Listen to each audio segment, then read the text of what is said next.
Because this is what we do. We decide that we want to do something. And then we start making excuses about why we don't do the things we need to do to achieve what we decide we want to do. So all the time we throw in little excuses in the way. Oh yeah, I'd like to do it, but the Super Bowl's on. Oh, I'd like to do it, but there's a good match on tonight. Oh, I'd like to do it, but this is happening, and so I've got to put it off and do that.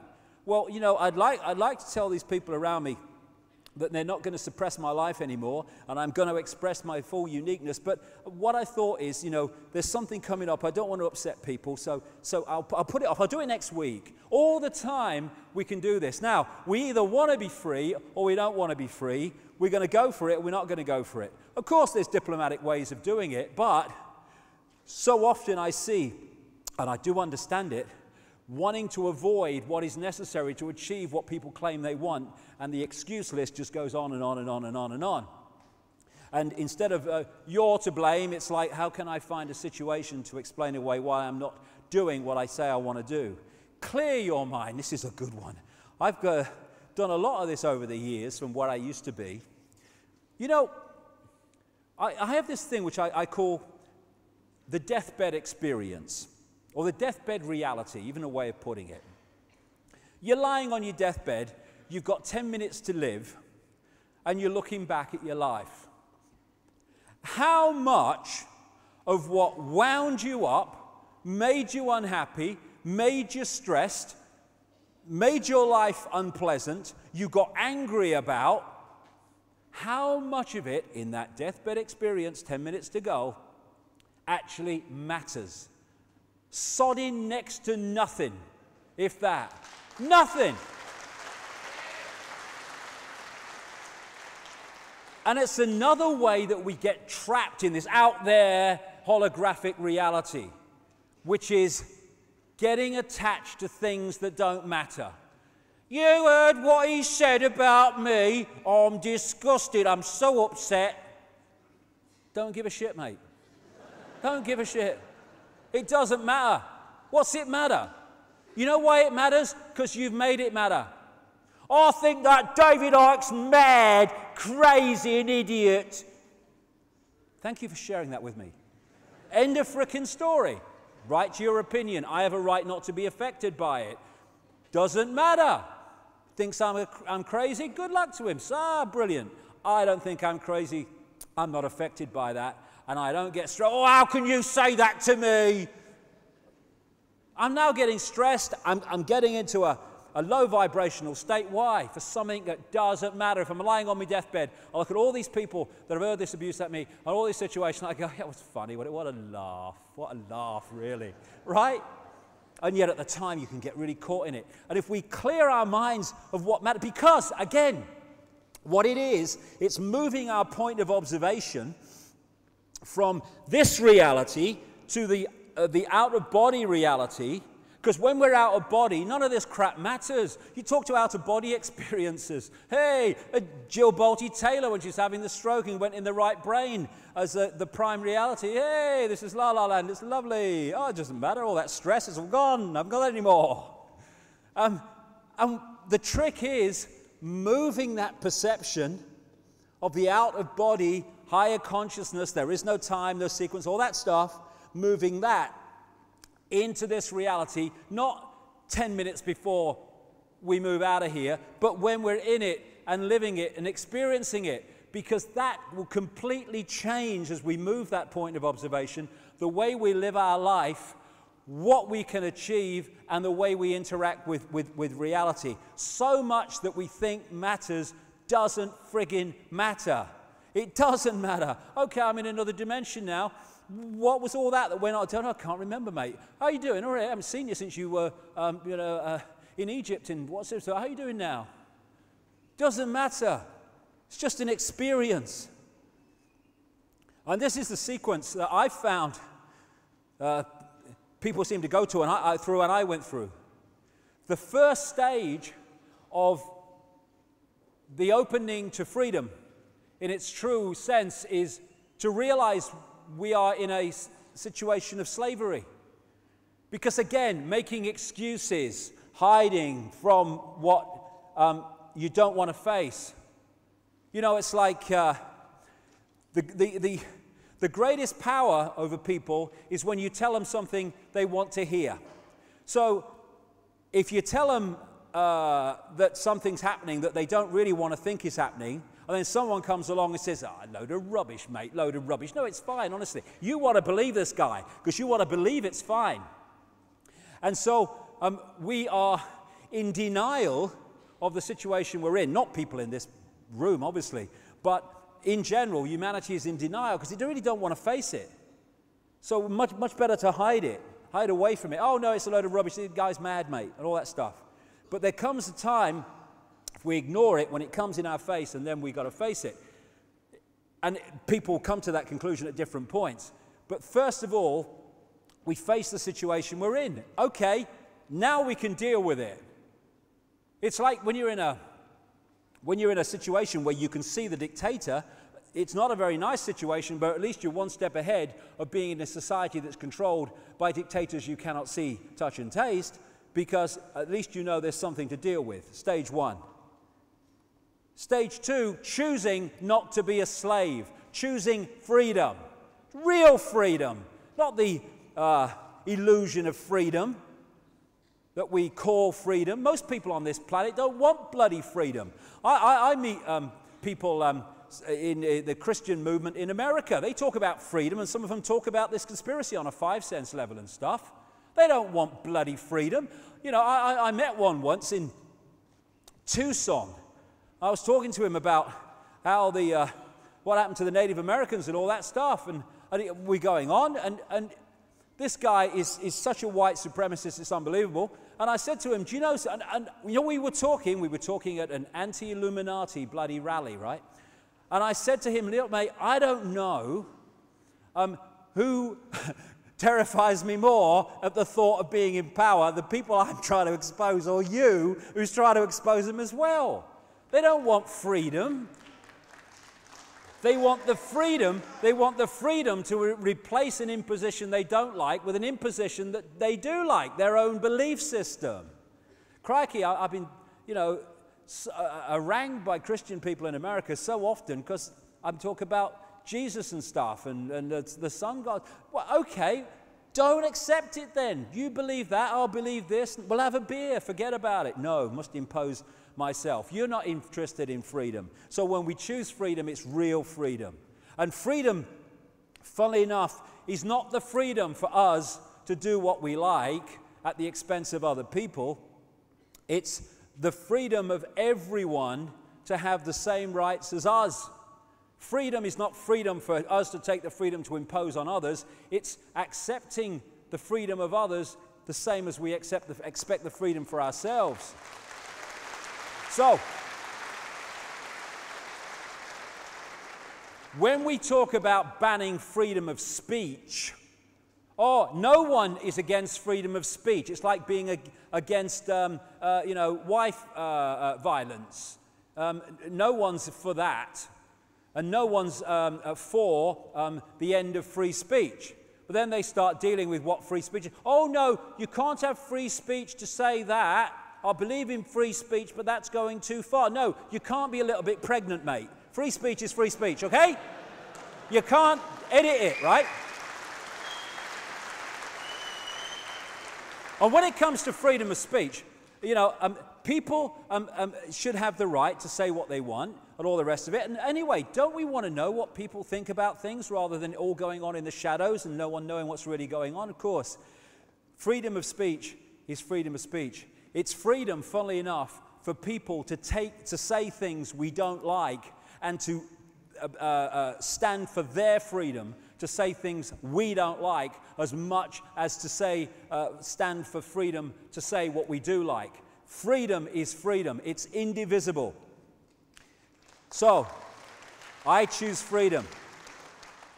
I'm not going to be a little bit free, I'm going to be free. And I have a simple philosophy. People say, oh, freedom, that means you do what you like. I have a simple philosophy. Do what you like, so long as you don't impose it on other people. Real simple. And people say, well, no, that would be chaos, that would be anarchy. No, it wouldn't. Be opposite of that. Well, what about people who murder people? Well, I think that's imposing your will on somebody. Do you think that might be that? I think we might just kind of, you know, and we can do this. Someone wants a party, some kids want a party, the local people don't want the noise. What happens in this world now, left brain structure, you've got to make a decision. Are they going to have the party, you're going to have the noise? We'll go with the residents, they've got to vote, okay? Now, what we can do, they want a party, they don't want the noise. We must find a place for these kids to have a party where these people are not affected by the noise. Everyone's a winner, sorted, harmony. This is what society can do. Most of the problems are not real problems. They're just the fact that we don't want to sort them out because we don't want to change society in a way that will sort them out. Simple as that. And when we choose freedom, again, I choose freedom, but not when there's an R in the month there's a good match on. And not if I have to face this official bloke who looks pretty nasty. I don't choose freedom then. Making excuses. We can make excuses not to express our freedom all the time. And if we do that, then we're never going to be truly free. Then we get, after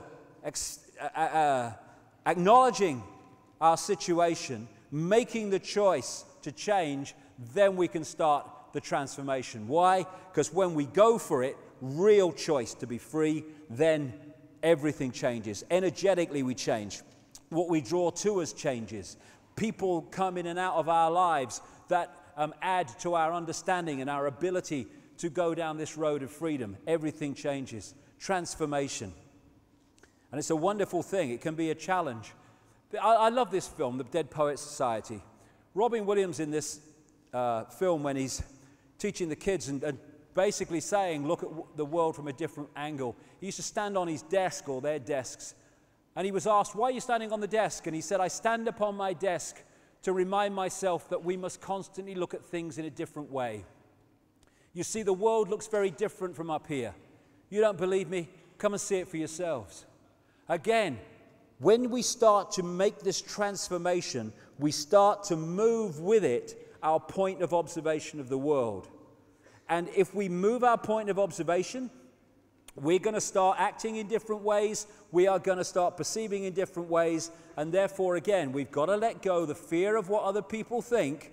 Oh, you can't stand on the desk. It's stupid, sir. That's what so many people do. Ooh, no, I better not do that. They'll laugh at me. Boom. Real freedom. Choose freedom. No excuses. And you look at the world from a different angle. You stop seeing yourself in these terms. Little me. I can see myself down there somewhere. Looking in the mirror. This is me. Hey, it's good. It's a computer. It's a computer. It's a wonderful, incredible thinking energy construct with consciousness up to a point. And it's the great vehicle for us to experience this world, but it's not who we are. And if we identify with it, we identify, apart from it being a vehicle, we identify with the computer and not us.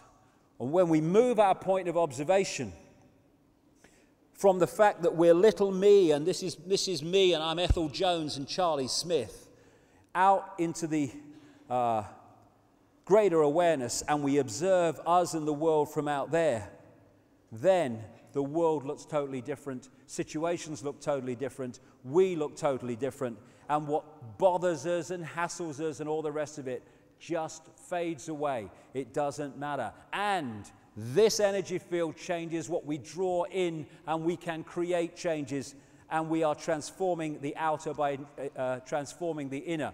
As this happens, we start to expand the range of frequencies. We're decoding the levels of awareness that we are able to access to give us insight and intuitive knowing. My God, we're on our way. This is the level of the transformation. This is the level of the revolution, if you want to call it that. It's not guns, it's consciousness. And we wake up. And as that happens, we wake up and we go, why didn't I see it before? So many times people have said that. I can see it now, it's so bloody obvious. Why didn't I see it before? Because that's what you were before. And then suddenly, boom, boom, point of observation. Oh my God, it's obvious. And this is happening now, this wake up. It's happening. It can be challenging, mind. I'm not saying it's a doddle, because that sums up some of the ways I felt. over the years, and last Tuesday, no, not quite so much now. But this was a great one of me in 1991. I tell you what, that really kind of absolutely encompasses symbolically my inner self. And why? Because when we start to transform, what we put out changes, what we draw in changes, and the outer world appears to collapse. Oh my God, what do we say? My life's falling apart, mate. Mine did. Because the construct going out fell, the construct it was creating fell, my experience, my life's falling apart. But what happened? As a result of the collapse of that rigidity, that false reality that I was living, as a result of that, bingo, another reality could come. Would I go back, despite everything, to what I was before I started to wake up and went through that shite? No frickin' way. No way, thank you very much. No way. Hello, good evening and welcome. Here is this sport. And there's snooker on tonight. I was him? Oh my God. No, that was him. This is me. Different. Simple as that. This is the big, big thing to get over. This is the four-letter word that controls the world.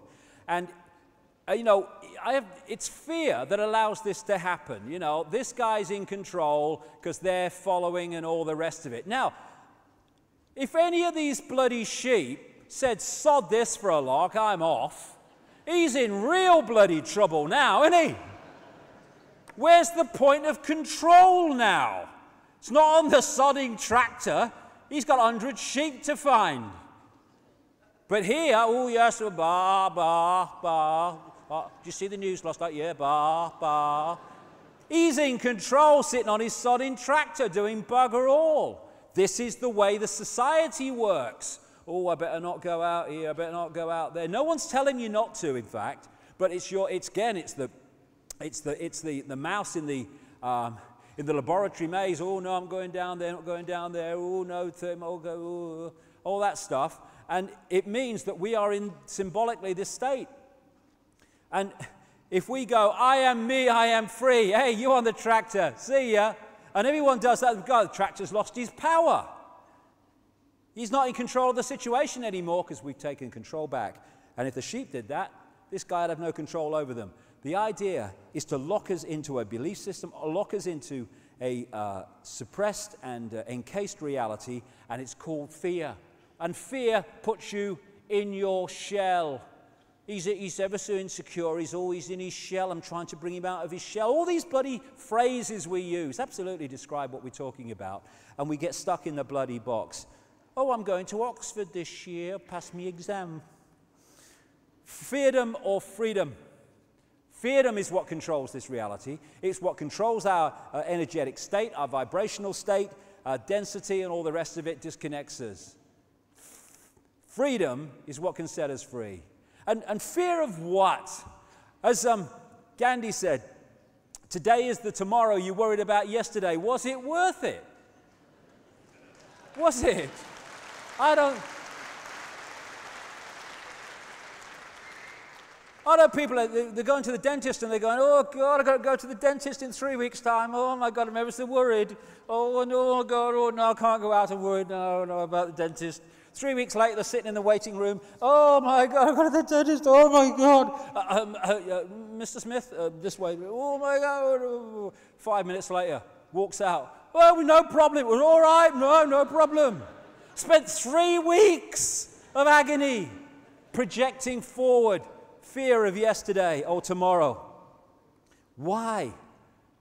When we get caught in this thing about survival, it's very important, because when we get into a point of survival, we get into the reptilian brain.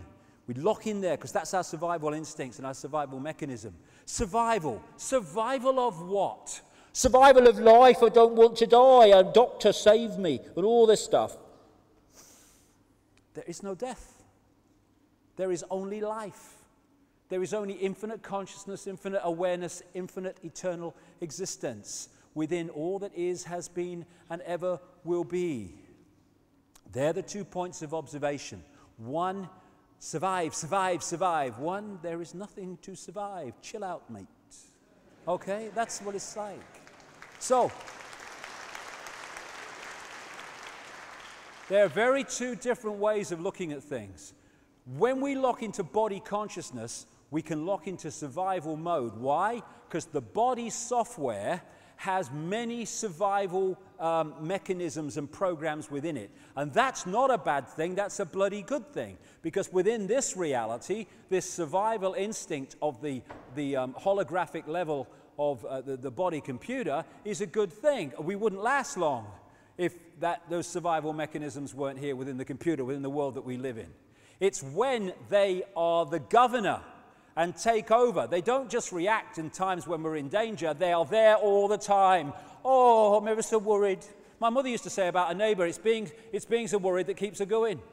What? What? But so many people, and I noticed this from earlier in my life. I could worry for flipping England. You know, I ain't standing here cross-legged on a bloody mountain saying I'm speaking to my disciples and all that shite. I have been through all this shit and continue to go through a lot of it. So when I'm talking about these things, I'm talking to my sodding self as much as I'm talking to anybody else. And this is what we all experience. It's not about this or that. God, the shite I've been through, I could, oh God, emotionally and all that other stuff. And so when we get caught in that, we get caught in body consciousness. And you get people, I call it emotional addiction. I had this at one time. An emotional addiction, you know the receptors of the cells that take in heroin and cocaine and all that stuff? They are the same receptors that take the chemicals caused by emotions, because emotions create a chemical reaction in the body, and vice versa. Hence the mercury and the fillings and all that stuff. And we can get into a state of emotional fear and fear of not surviving. It's kind of all different expressions of that, where we need a fix when there's nothing to worry about. I noticed that. I felt uncomfortable. I was almost in, emotional cold turkey at one time in my life when I didn't have anything to worry about. Because it's an emotional state, it's a chemical state, it's a drug state. And it's a body consciousness state, which has these survival programs. When we move our consciousness to this level, then we know there's nothing to survive. And so the survival instincts, while they can react on a body level to physical danger, quote, they're not constantly constraining and influencing our reality. Now, what is there to worry about? What is there to fear of not surviving when you hear this? Everything from the beginning, my birth, my ancestors, my children, my wife, everything comes together simultaneously.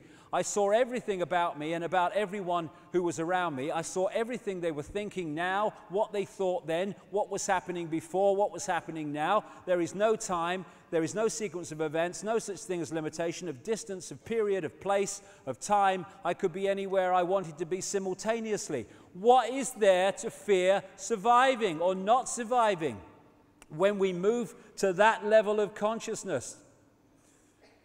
That's the level, if we get to it, and we can come from that within physical embodiment, or what we call it, suddenly our lives transform. And if enough people do it, this reality transforms. Know thyself. That's something that we've been manipulated not to know. Don't ask questions, know the answer. When we're thinking, questions, we're actually saying to ourselves, I don't know the answer.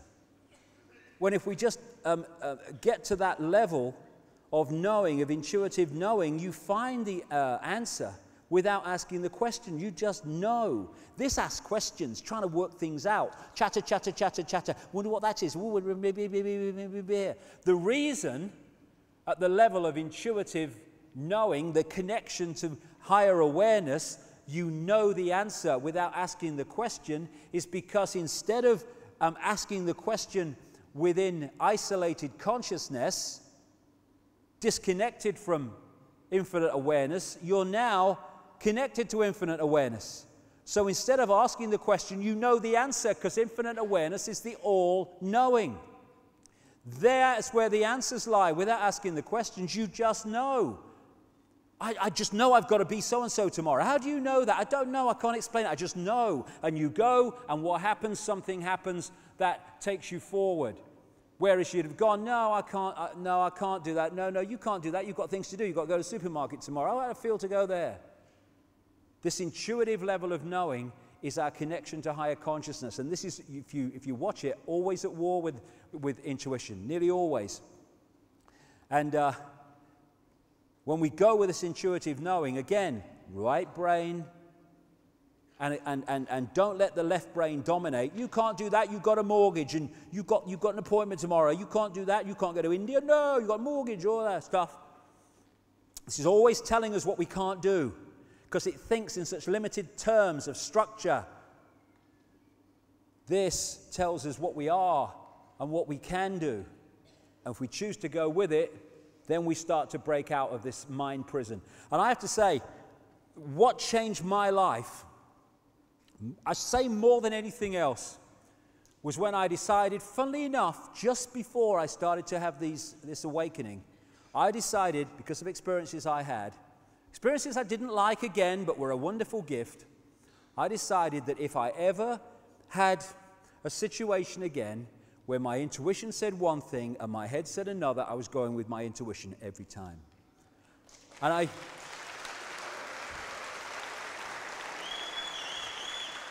I went with it, and I went with it, and I went with it, and you may have noticed it got me into a bit of trouble sometimes. It got me into a bit of trouble. But what happens then when you follow your intuition and you get into a bit of trouble? I got in a bit of trouble, Betty, and all that stuff.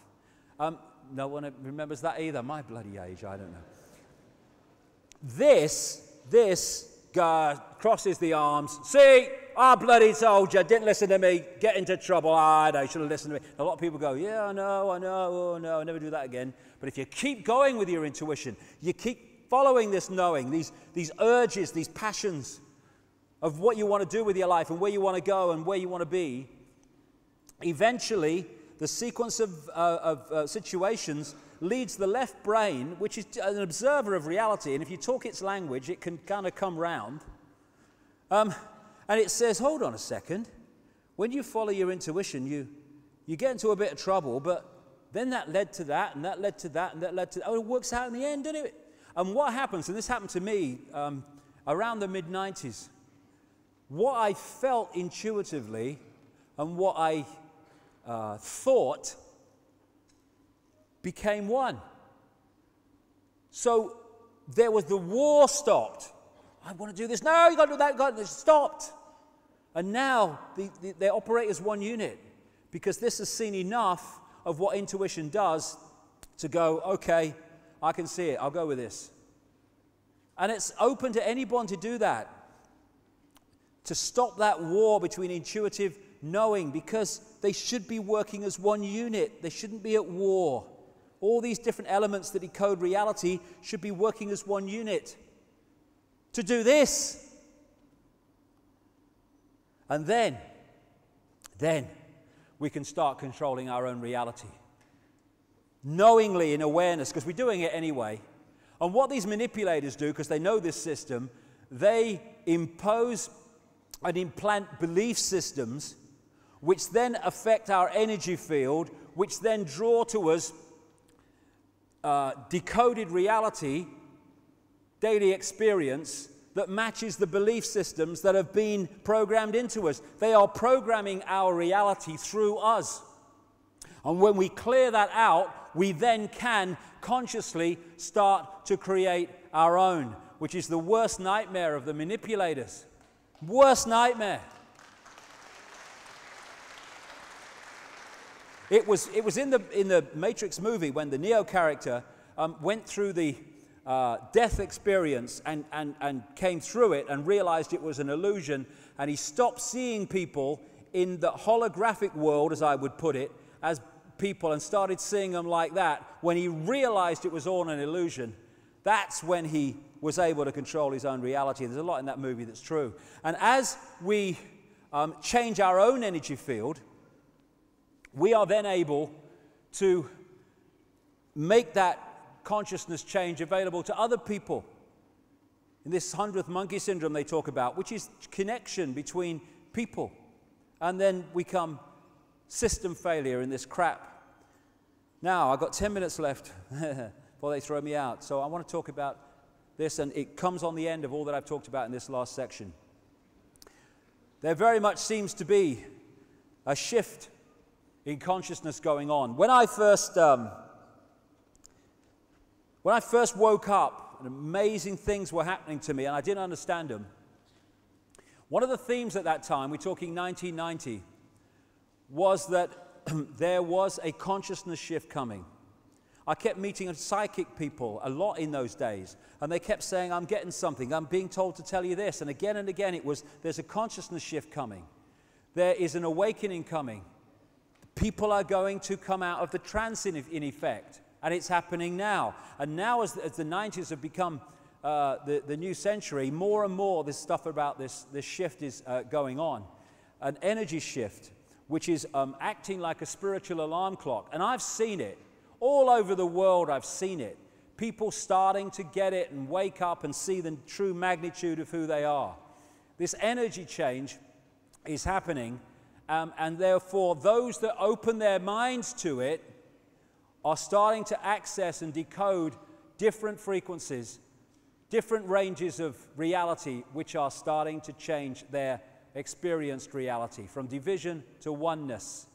And there's a lot of talk about 2012 and the Mayan calendar and all that stuff. I have to say, I'm not one of those people that say everything's going to change in 2012. I don't see that.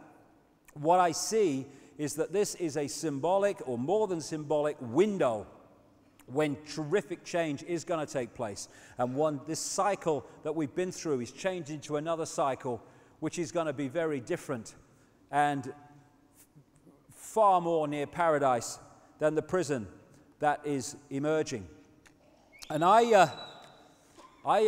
1990, you know, I'm not really big into channeled information and stuff when, you know, psychics take all this stuff. You can get really good ones when they really get out there, and you can get some really profound stuff which takes you on. But a lot of stuff is not like that, but some of it is. And in 1990, I experienced this, and it stood the test of time in my experience. It was a lady who channeled this consciousness back in 1990 when I was like, you know, in La La Land, what's happening to my life? And I'll just read what it said because it's so relevant to now with the hindsight of the years that have passed. And if anyone doesn't, you know, believe in shapeshifting, they should have seen this woman's face when she was doing this, because she became someone else. Her face, it was like, whoa, changed to a completely different face. And this is what it said. I feel you are sensing now the energies coming in, the energies surrounding your planet. This is causing many of you to ask questions. It is causing many of you to reevaluate completely your way of life, where you feel you wish to go, what you want to do. It is causing tremendous upheavals. Some of these upheavals are very confusing, very distressing, very disturbing. Some people in partnerships are finding they can no longer continue in those partnerships because their partners cannot tune into what they are tuning into. This is causing a great deal of disturbance. And I have said to this sensitive on more than one occasion that you must organize yourselves into groups to support each other. Now then, my own allegiance with your planet goes back to an Atlantean period when there were many energies being used and information and knowledge being used, which were, for particular reasons of safety, withdrawn, shall we say, to prevent complete catastrophe, to prevent total destruction of your planet.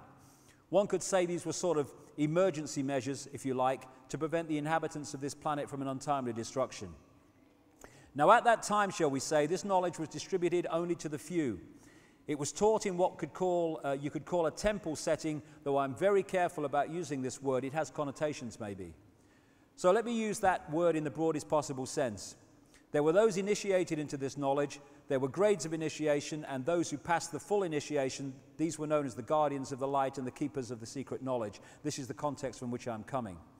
There was a time when this knowledge and the energies were withdrawn. It is very difficult for me to explain to you precisely what I mean by that, so I will let you mull these things over. As the energies around your planet quicken, this is 1990, so these latent energies, these energies which have been withdrawn, will now be phased back in. They will gradually be awakened. As the consciousness level of your planet raises itself, those of you who are working together to raise your consciousness, you will be able to hold more and more refined vibrations, and so we will be able to use you as a catalyst to be able to feed in more and more energies.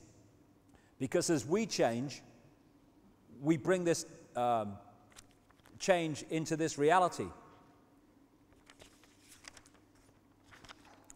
As more of you raise yourselves to meet the challenge, so we can awaken more of these energies. Now, energy is consciousness, and the energies themselves contain the knowledge and the information which is beginning to surface again in your consciousness. So many of you will remember the Atlantean times. You will remember that you communicated with, say, dolphins and whales. You understood these sentient creatures. You could levitate. You could manifest things. You could cause spontaneous combustion by not miraculous means at all. Once you know what you're doing, these things follow. It is a matter of order. Now, I'm looking at a time on your planet when these energies, this knowledge is reawakened and reintegrated into your consciousness. I'm not looking at a time when this knowledge will be for the few, but when your whole planet will be awakened to this understanding, which you have simply forgotten. It is not a matter of new information. It is a matter of remembering who you are and where you come from. So you are being asked to change. You are being asked to change in a total way. It is not a matter of small changes, a little thing here, a little thing there. You are really being asked to turn yourselves inside out. There is such a massive shadow which must be cleared, and it is up to workers such as you to focus yourself on that challenge. Those of you who are in the forefront of this, you are rather like a snowplow. You are the thin end of the wedge. You really have, how shall I put it, to a certain extent, I suppose, you have the shitty end of the job. You have an awful lot to do, but nevertheless you are capable of doing an awful lot. That is why you've chosen to come. That is why you've come here for, to really shovel some shit and therefore make some space behind you to make it easier for the others. As in your human body, there are energy lines and meridian lines around your planet, through your planet, which correspond, I suppose, very much to the acupuncture lines and meridians in your body. Where two lines cross, you create a vortex, a tiny vortex if it's two. The more lines that intersect, the bigger the vortex. Therefore, when you have a chakra, you have a large vortex of intersecting energy. It is the same with your planet. Where the most lines cross, there is the biggest vortex. Now, you could say that the plexus in and around the islands that you call the British Isles is the hub of the wheel of plexuses and energies which surround your planet. It has acted in other times like a fail-safe device. In order to activate these chakric points upon your planet, the energies must all cross through the central point. They must all pass through the heart of the pattern. And it's no accident, I would suggest, that Britain and London and Scotland and whatever are one of the major centers for the hybrid bloodlines and the Illuminati on the planet, because they understand the significance of its place, not because of it's a country, but its point on this energy grid. And this is why there are more stone circles and standing stones in Britain, particularly on the western side, than anywhere else in the world per square mile. It's a very, very important place in energetic terms on the planet.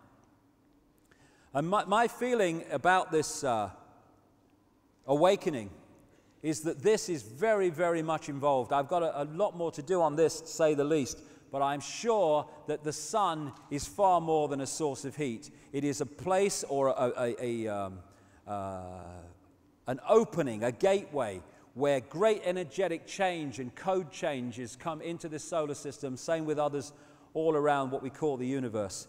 And I feel that at the elite level, not among the general population, one of the focuses on the sun, or the reasons for the obsession with the sun, is the knowledge of this, right going back to the ancient world.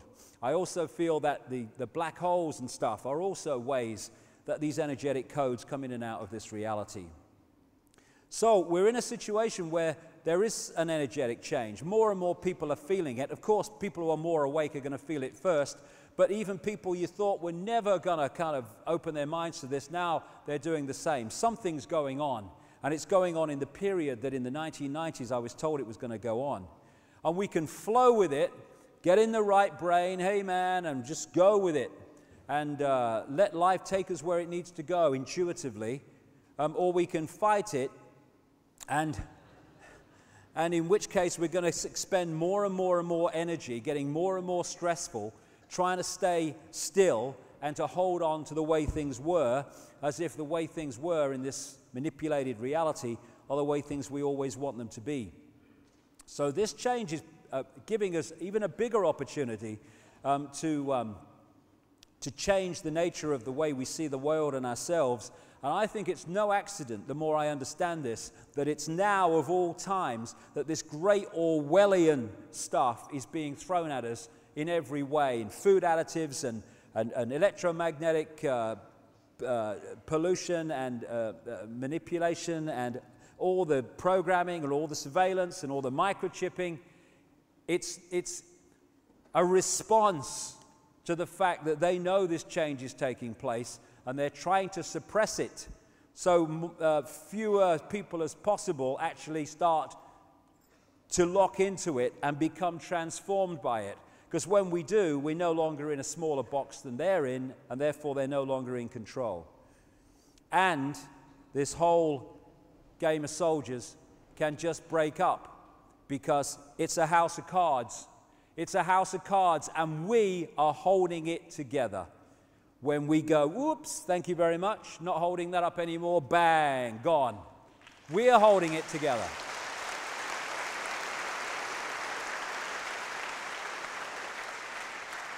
That's the point. It's not that they have constructed this, they have manipulated us to construct it. You cannot solve problems with the same level of consciousness that created them. No, but the same level of consciousness is not where we're going now. We're going to another one to change our reality.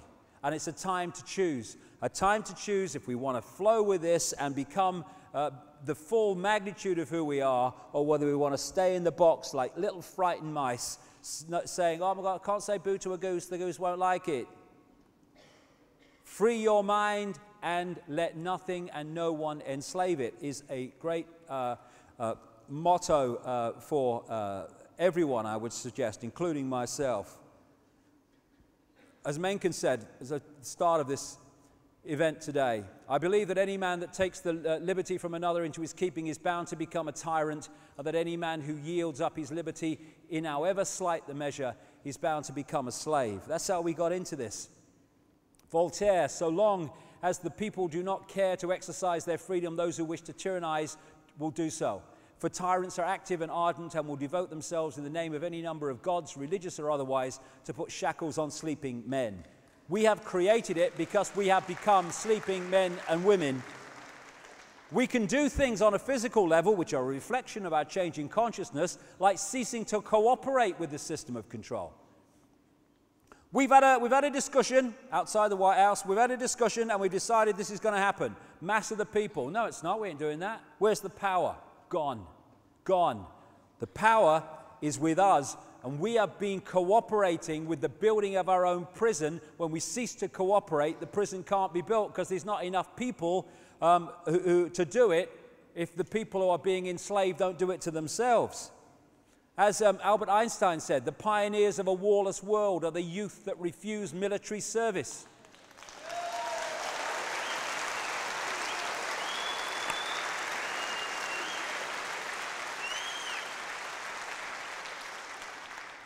I want to stop war. Well, don't fight then. Don't fight. If they don't fight and they don't fight, where's the war? It's used to say in the 60s, what if we had a war and no one turned up? No fripping war.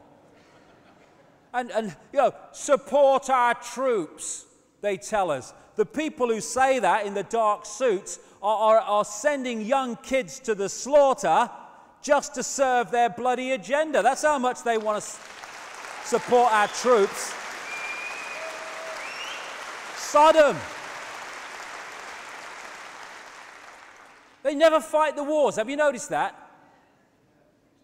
George Bush declares a war. George Bush declares a war. If he'd have been on the front line when the first bullet was fired in Iraq, he'd have been under a bed in Houston when the second bugger went off.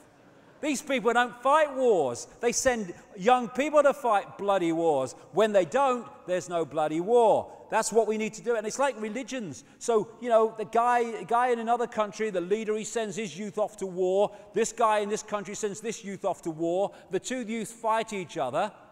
For what? For two pairs of prats with an agenda that they even know about, probably. If we can move our point of observation from in this world to the out-of-body state, then we change our reality. And in an out-of-body state, we ask ourselves, so often, you know, I say this, what would change this world dramatically overnight is if everyone started doing what they knew to be right instead of what they thought was right for them in the moment. What a transformation that would be. All the time, we intuitively know what is right, but it's like, yeah, but what are the consequences for me? What are the consequences for me, or what's stopping this transformation of this world happening? Because, oh yeah, I think it's unjust, but if I do something about the unjustness of this, what will be the consequences for me? People say to me all the time, insiders, look, I'll give you this information, but ooh, you know, don't mention my name, will you? All right, I'll do it then. And when we get to that point where we're doing what we know to be right, instead of doing what we think is right for us in the moment, then everything changes. And what is right for us in the moment? Only what body consciousness thinks it is. In the out-of-body state, when we're in that state, are we saying, oh my goodness me, I ain't half glad that I didn't do what was right there because I'd have had a bit of a problem here?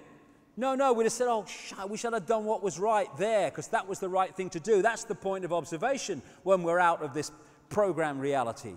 As Martin Luther King said, injustice anywhere is a threat to justice everywhere. Injustice for people we don't like is just as important as injustice against people we do.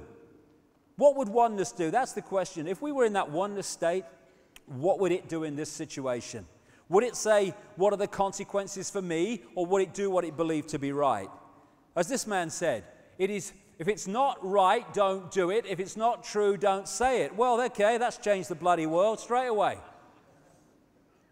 As Martin Luther King said, cowardice asked the question, is it safe? Expediency asked the question, is it politic? Vanity asked the question, is it popular? But conscience asked the question, is it right? And there comes a time when one must take a position that is neither safe nor politic nor popular, but one must take it because it is right.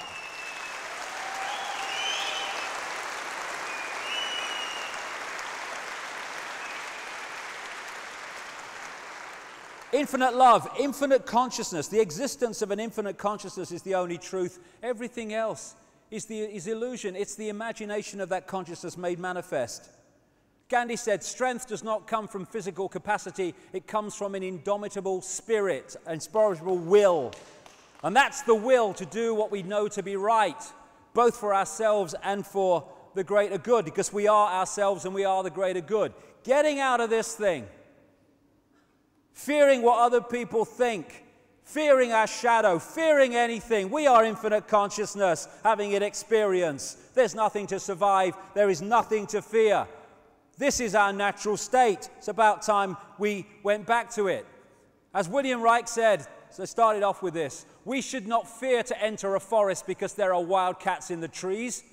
We should not yield our right to well-controlled speculation. It is certain questions entailed in such speculation which administrators of established knowledge fear. But in entering the cosmic age, we should certainly insist on the right to ask new, even silly questions without being molested.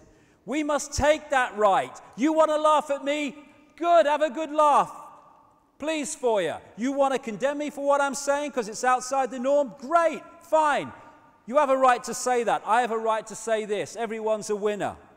This is what's happening now. We're starting to wake up, and we have the opportunity now. It's a wonderful time to be alive because all these things are coming together.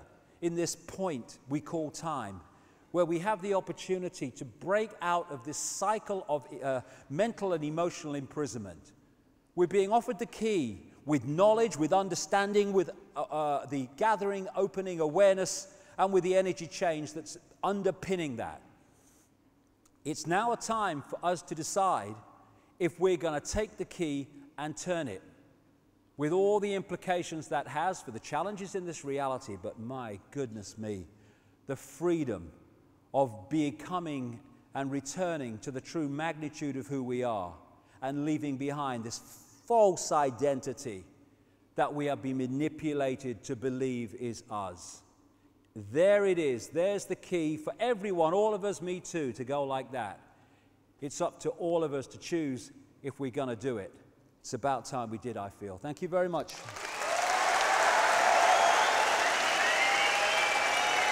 Thank you. Thank you. Thank you. Thank you. Thank you.